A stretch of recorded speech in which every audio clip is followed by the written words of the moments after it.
ಹಣ್ಣು ಕಲರ್ಫುಲ್ ಆಗಿ ಕಾಣಬೇಕು ಅಂತ ಹೇಳಿ ಕೆಮಿಕಲ್ ಅನ್ನ ಮಿಕ್ಸ್ ಮಾಡಿ ಅದನ್ನ ಫುಡ್ ಅಡಲ್ಟ್ರೇಷನ್ ಮಾಡ್ತಾ ಇರುವಂತಹ ಪ್ರಕರಣಗಳು ಮೇಲಿಂದ ಮೇಲೆ ಬೆಳಕಿಗೆ ಬರ್ತಾ ಇದೆ. ಹೀಗಾಗಿ ಇನ್ನು ಮುಂದೆ ನೀವು ಮನೆಯಲ್ಲೇ ಕಲ್ಲಂಗಡಿಗೆ ಕೆಮಿಕಲ್ ಹಾಕಿದ್ದಾರಾ ಇಲ್ವಾ ಅನ್ನೋದನ್ನ ಟೆಸ್ಟ್ ಮಾಡಿಬಿಡಬಹುದು. ಹೇಗೆ ಅನ್ನೋದನ್ನ FSSAI ಮಾಹಿತಿಯ ಸಮೇತ ಡಾಕ್ಟರ್ ಶರತ್ ಕುಲಕರ್ಣಿ ಆಯುರ್ವೇದ ತಜ್ಞರು ಬೆಂಗಳೂರಿನಲ್ಲಿ ತೋರಿಸ್ಕೊಟ್ಟಿದ್ದಾರೆ. ನೋಡೋಣ ಬನ್ನಿ. ಇವಾಗ ಕಟ್ ಆಗಿರುವಂಥ ಕಲ್ಲಂಗಡಿ ಹಣ್ಣು ನನ್ನ ಮುಂದೆ ಇದೆ. ಸೊ ಈ ಕಾಟನ್ನಲ್ಲಿ ನಾನು ಇದನ್ನು ಉಜ್ಜಿದ್ರೆ ಇಲ್ಲಿ ಲೈಟ್ ರೆಡ್ ಕಲರ್ ನಮ್ಗೆ ಕಾಣುತ್ತೆ. ಎಲ್ಲ ಕಲ್ಲಂಗಡಿಯಲ್ಲೂ ಕೂಡ ಈ ರೀತಿ ಕಾಣುವಂಥ ಸಾಧ್ಯತೆಗಳಿರುತ್ತೆ. ಹಲವಾರು ಕಲ್ಲಂಗಡಿಗಳಲ್ಲಿ ಈ ರೀತಿ ಕಾಣುತ್ತೆ. ತುಂಬ ಡಾರ್ಕ್ ಆಗಿ ರೆಡ್ ಕಾಣಿಸ್ತು ಅಂತ ಹೇಳಿದರೆ ಅವಾಗ ಅದರಲ್ಲಿ ಅರೈಥ್ರೋಸಿನ್ ಅಂತಹ ಡೈಗಳು ಇರಬಹುದು ಅಂತ ನಾವು ಸಂದೇಹ ಪಡಬಹುದು. ಸೊ ಇದು ನಾನು ಕಾಟನ್ನಲ್ಲಿ ಮಾಡಿರುವಂಥ ಒಂದು ಎಕ್ಸ್ಪೆರಿಮೆಂಟ್. ಇದು FSSAI ಇಂದ ಹೇಳಿರುವಂಥ ವಿಡಿಯೋದಿಂದ ನಾವು ಮಾಡ್ತಿರುವಂಥದ್ದು. ಒಂದು ಟಿಶ್ಯೂ ಪೇಪರ್ನಲ್ಲೂ ಕೂಡ ನಾವು ಇದನ್ನು ಉಜ್ಜಿದ್ರೆ ಆವಾಗಲೂ ಕೂಡ ಲೈಟ್ ರೆಡ್ ನಮಗೆ ಕಾಣಿಸುತ್ತೆ. ತುಂಬ ಡಾರ್ಕ್ ರೆಡ್ ಕಾಣಿಸ್ತು ಅಂತ ಹೇಳಿದರೆ ಆವಾಗ ಮಾತ್ರ ನಾವು ಅರೈಥ್ರೋಸಿನ್ ಅಂತಹ ಕೆಮಿಕಲ್ಸ್ ಅಥವಾ ಇಂಜೆಕ್ಟ್ ಆಗಿರುವಂಥ ಕೆಮಿಕಲ್ಸ್ ಇದರಲ್ಲಿ ಇರ್ಬೋದು ಅಂತ ನಾವು ಸಂದೇಹ ಪಡ್ಬೋದು. ಹೊರತಾಗಿ ಲೈಟ್ ರೆಡ್ ಇದೆ ಅಂತ ಹೇಳಿದರೆ ನಾವು ಆವಾಗ ಸಂದೇಹ ಪಡೋದು ಬೇಡ. ಸೊ ತುಂಬ ಜನ ಇದಕ್ಕೆ ಅಪೋಸ್ ಕೂಡ ಮಾಡ್ತಿದ್ದಾರೆ.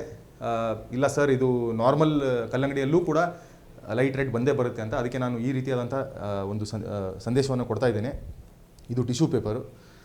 ಇನ್ನು ಸೇಫಾಗಿ ಇರೋದಕ್ಕೆ ನಾವೇನು ಮಾಡೋಣ ಅಂತ ಹೇಳಿದರೆ, ಕಲ್ಲಂಗಡಿನ ಕಟ್ ಆದಮೇಲೆ ನೀವೆಲ್ಲ ಪೀಸ್ ಮಾಡಿದ್ದೀರಾ ತಿನ್ನೋದಕ್ಕೆ ಅಂತ ಹೇಳಿದ ಮೇಲೆ ಕುಡಿಯುವ ನೀರಿನಲ್ಲಿ ಅದನ್ನು ಒಂದು 5 ರಿಂದ 10 ನಿಮಿಷ ಇಟ್ಟುಬಿಟ್ಟು ಸ್ವಲ್ಪ ಲೈಟಾಗಿ ಕ್ಲೀನ್ ಮಾಡಿ ಆಮೇಲೆ ಅದನ್ನು ಸೇವನೆ ಮಾಡೋದು ಒಳ್ಳೆಯದು ಅಂತ ನನ್ನ ಒಂದು ಪರ್ಸನಲ್ ಅನಿಸಿಕೆ ಇದು. ಸೊ ಇದನ್ನು ಫಾಲೋ ಮಾಡ್ತಾಯಿರಿ. ಬೈ ಚಾನ್ಸ್ ರಾಸಾಯನಿಕ ವಸ್ತು ಇದೆ ಅಥವಾ ಅಡಲ್ಟ್ರೇಟೆಡ್ ಆಗಿದೆ, ಕಲಬೆರಕೆ ಆಗಿರುವಂಥ ಕಲರ್ ಇದೆ ಅದರಲ್ಲಿ, ಅಂತಹ ಒಂದು ಸಂದರ್ಭದಲ್ಲಿ ಏನೆಲ್ಲ ತೊಂದರೆಗಳಾಗ್ಬೋದು ಈ ಕಲರಿಂದ ಅಂತ ಹೇಳಿದರೆ ಇದು ನಾವು ಹಲವಾರು ಸರಿ ಚರ್ಚೆ ಮಾಡಿದ್ದೇವೆ. ಇದು ಗೋಬಿ ಮಂಚೂರಿ ಕಲರ್ ಇರಬಹುದು ಅಥವಾ ಇದು ಕಲ್ಲಂಗಡಿಯಲ್ಲಿರಬಹುದು, ಬೊಂಬೈ ಮಿಠಾಯಿಯಲ್ಲಿರ್ಬೋದು. ಈ ರೀತಿಯಾದಂಥ ಹಲವಾರು ಫುಡ್ ಕಲರ್ಸ್ ಬಗ್ಗೆ ನಾವು ಡಿಸ್ಕಷನ್ ಮಾಡಿರುವಾಗ ಏನೆಲ್ಲ ತೊಂದರೆಗಳು ನಾವು ಹೇಳಿದ್ದೇವೆ, ಸೇಮ್ ತೊಂದರೆಗಳು ಈ ರೀತಿಯಾದಂಥ ಡೈಸ್ಗಳಲ್ಲಿ ಇರುತ್ತೆ. ಸೊ ಈ ರೆಡ್ ಡೈ ಅಂತ ಏನು ಹೇಳ್ತೇವೆ, ಇದೇನಾದರೂ ಯೂಸ್ ಆಗಿತ್ತು ಕಲ್ಲಂಗಡಿಯಲ್ಲೇ ಅಂತ ಹೇಳಿದರೆ ಕೆಲವೊಬ್ಬರಿಗೆ ಅಲರ್ಜಿಕ್ ರಿಯಾಕ್ಷನ್ ಆಗುವಂಥ ಸಾಧ್ಯತೆಗಳಿರುತ್ತೆ. ಈ ಸ್ಕಿನ್ ಮೇಲೆ ಗುಳ್ಳೆ ಬರುವಂಥದ್ದು ಅಥವಾ ಇಚಿಂಗ್ ಆಗುವಂಥದ್ದು, ನೆವೆ ಬರುವಂಥದ್ದು ಆಗುವಂಥ ಸಾಧ್ಯತೆ ಇರುತ್ತೆ. ಕೆಲವೊಬ್ಬರಿಗೆ ಹೊಟ್ಟೆ ತೊಳಸ್ದಂಗೆ ಆಗೋದು ಅಥವಾ ಬೇದಿ ಆಗೋದು, ವಾಂತಿ ಬಂದಂಗೆ ಆಗೋದು, ಇದು ಕೂಡ ಆಗುವಂಥ ಸಾಧ್ಯತೆಗಳಿರುತ್ತೆ. ಇದು ಮಿನಿಮಲ್ ಆಗಿ ಹೊರಟೋಗ್ಬಿಡುತ್ತೆ.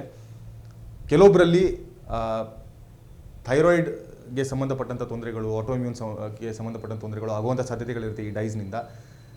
ಕೊನೆಯದಾಗಿ ಕ್ಯಾನ್ಸರ್ನಂಥ ಕಾಯಿಲೆಗಳೂ ಕೂಡ ಈ ಡೈಗಳು ನಾವು ಸತತವಾಗಿ ಒಳಗಡೆ ನಾವು ಸೇವನೆ ಮಾಡ್ತಾ ಇದ್ವಿ ಯಾವುದೋ ಒಂದು ವೇಯಿಂದ, ಯಾವುದೋ ಒಂದು ಫುಡ್ಡಿಂದ ಅಂತ ಹೇಳಿದರೆ ಕ್ಯಾನ್ಸರ್ ಅಂತ ಕಾಯಿಲೆಗಳು ಅಥವಾ ದೇಹದಲ್ಲಿ ಗಂಟುಗಳಾಗುವಂಥದ್ದು ವಿನಾಕಾರಣ ಇದೆಲ್ಲ ಆಗುವಂಥದ್ದು ಕೂಡ ಪ್ರೂವ್ ಆಗಿದೆ ಆಲ್ರೆಡಿ.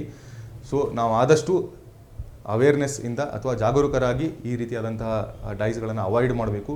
ಸೊ ಈ ವಿಡಿಯೋ ಮೂಲಕ ನಾನು ಏನು ಹೇಳಿಕ್ಕೆ ಇಷ್ಟಪಡ್ತೇನೆ ಅಂತ ಹೇಳಿದರೆ, ನೀವು ಟೆಸ್ಟಿಂಗ್ ಮಾಡ್ಬೋದು. ಟೆಸ್ಟಿಂಗ್ ಆದಾಗ ಸಂದೇಹ ಬಂತು ಅಂತ ಹೇಳಿದರೆ ಆವಾಗ ಒಂದ್ಸರಿ ಅದನ್ನು ವಾಶ್ ಮಾಡಿ ಸೇವನೆ ಮಾಡೋದು ಒಳ್ಳೆಯದು. ಇಲ್ಲಾಂದರೂ ಕೂಡ ಅದನ್ನು ನೀಟಾಗಿ ಕಲ್ಲಂಗಡಿ ಕಟ್ ಆದಮೇಲೆ, ಪೀಸ್ ಆದಮೇಲೆ ಕುಡಿಯೋ ನೀರಿನಲ್ಲಿ ಅದನ್ನು ವಾಶ್ ಮಾಡಿ ಅಥವಾ ಅದರಲ್ಲಿ ಒಂದು 5 ನಿಮಿಷ ಇಟ್ಟುಬಿಟ್ಟು ಆಮೇಲೆ ವಾಶ್ ಮಾಡಿ ಸೇವನೆ ಮಾಡೋದು ತುಂಬ ಒಳ್ಳೆಯದು ಮತ್ತು ಉತ್ತಮ ಅಂತ ನನ್ನ ಒಂದು ಅನಿಸಿಕೆ. ಧನ್ಯವಾದಗಳು.